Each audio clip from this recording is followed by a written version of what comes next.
Our neurological health influences everything from cognition and emotional balance to motor coordination and sleep patterns. These are all extremely fundamental to our daily lives. Understanding the brain and the nervous system is an extremely complex process, and monitoring its health is extremely crucial as well. Over the past decades, it has been the era of technology. And so with time, a medical practice has adapted and adopted those technological tools. One such tool is probably the wearable device that has been in the market now for several different years. It helps us monitor heart rate variability, sleep cycles, oxidative stress, several different facets again, which are important to uncover and monitor. Now, when you go to a doctor and you take some of this information with you, wearable devices not only give you alerts, but they also give you and guide you with clarity. In the modern world, knowledge is power, and data is knowledge. Getting more data about your own health will actually empower patients to actually take care in their own health moving forward. Our neurological health influences everything from cognition and emotional balance to motor coordination and sleep patterns. These are all extremely fundamental to our daily lives. In today's world, lifestyle-related diseases like obesity and diabetes are on the rise as well. And research now clearly links them to our brain health. And this brings us to a very critical and pressing question, that is, as we navigate these modern challenges, can wearable technology empower us with the insights we need to proactively support our neurological well-being?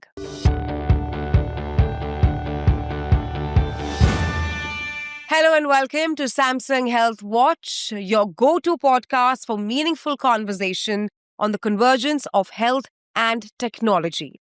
I'm your host, Raisha Sehgal, and today we're exploring one of the most important topics, one of the most intricate systems in our human body, that is, the nervous system, and perhaps how innovations in wearable technology are helping us monitor it more effectively in today's time. And joining us today is Dr. Vishal Shah. He's a renowned neurologist in the United States of America. Dr. Vishal, thank you so much for being here with us today. Thank you, Raisha. It's a pleasure to be with you to talk about this interesting and evolving topic.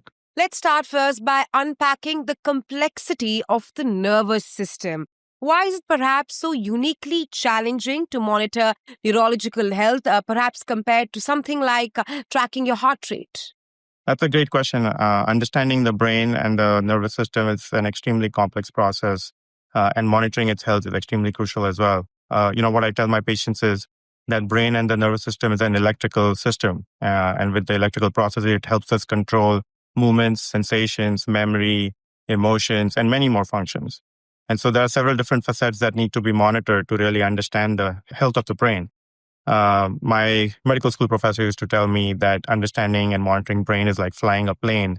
You have several different facets that need to be monitored and looked after. And the one problem in any one system will cause problems all across the plane and the body, essentially. And so there are several different tools like EEGs, MRIs, CT scans, EMGs. So we have several different things to look at the brain, and so it becomes a complex system to understand.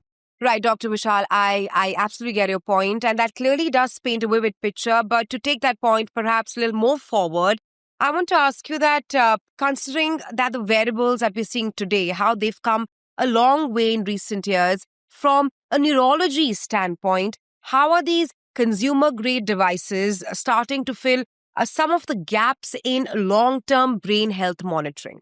Yeah. Medical practice initially was all based on clinical tools and examination. Over the past decades, it has been the era of technology. And so with time, a medical practice has adapted and adopted those technological tools. One such tool is probably the wearable device that has been in the market now for several different years. It helps us monitor heart rate variability, sleep cycles, oxidative stress, several different facets again, which are important to uncover and monitor. Now, when you go to a doctor and you take some of this information with you, the work of a doctor becomes so much more easier to understand what's been going on in your daily life so that they can shape treatment options based on those functions. Right, Dr. Vishal, I absolutely get your point about how the wearable devices, like the one which even I'm wearing right now, how they've perhaps become a part of our life.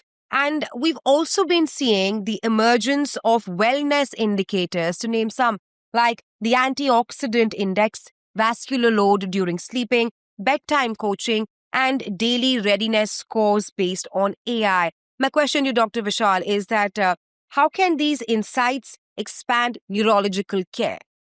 Yeah, I believe these are incredibly promising avenues. Antioxidant index is essentially a marker of oxidative stress. These can be markers of neurodegenerative conditions or inflammatory conditions that may affect the brain's health system. The vascular load is an index of cardiovascular strain, which is often noticed or monitored during sleep. And this is crucially important because that is also the time when the brain is undergoing restorative processes. Bedtime guidance leverages circadian rhythm science to understand sleep patterns and the quality of sleep.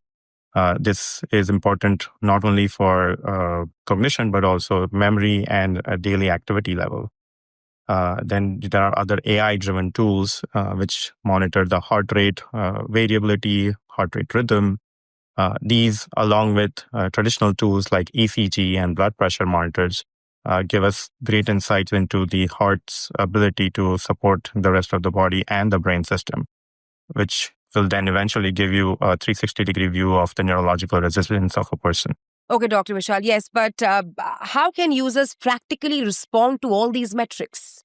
Yeah, think of these as gentle nudges. So a rising antioxidant index may suggest a change in your diet or maybe a nutrition boost that may be required.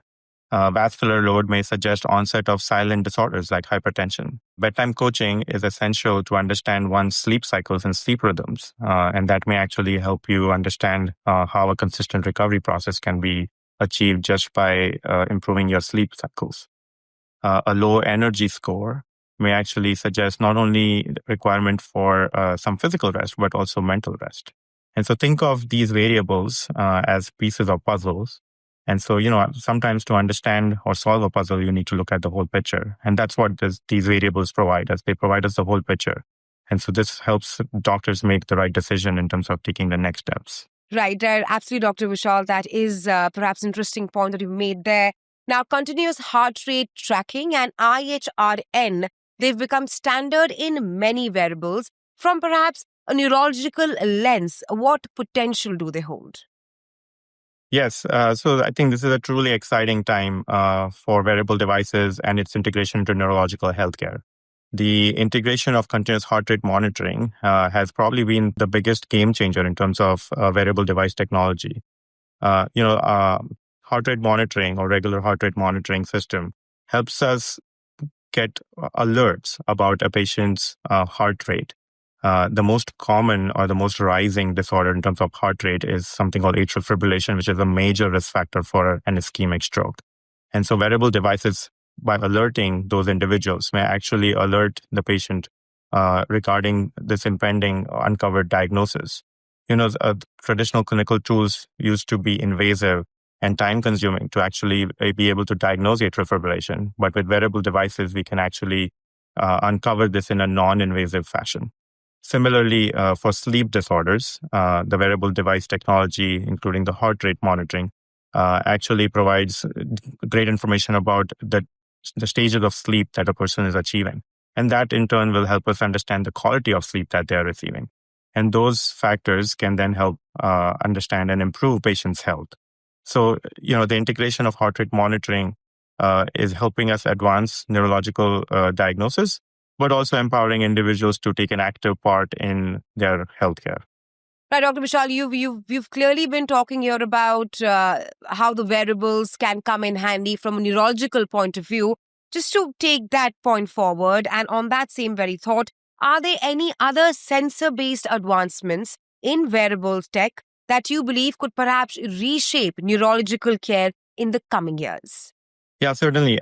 Blood pressure tracking, continuous heart rhythm monitoring, oxygen saturation levels, I think these are already game changers. Some of these data points now, along with the use of AI, will actually help us perform some predictive insights into how to take care of the patients. Wearable devices not only give you alerts, but they also give you and guide you with clarity. In the modern world, knowledge is power, and data is knowledge. And so, getting more data about your own health will actually empower patients to actually take care in their own health moving forward. Now that you've listed out the pros, are there any kind of limitations, Dr. Vishal, that we really need to be mindful of? Yeah, definitely. Wearable devices are not diagnostic tools. They provide you data. But as with any data can be confusing. You have to separate the signal from the noise, and how you interpret the data may actually differ from person to person. And so it is crucially important to collect all the data. I don't think there's a harm in that. But then to interpret the data, I think you need to take that data to the right person. And in most cases, it's a physician that you go to, and you understand that data with the help of the physician.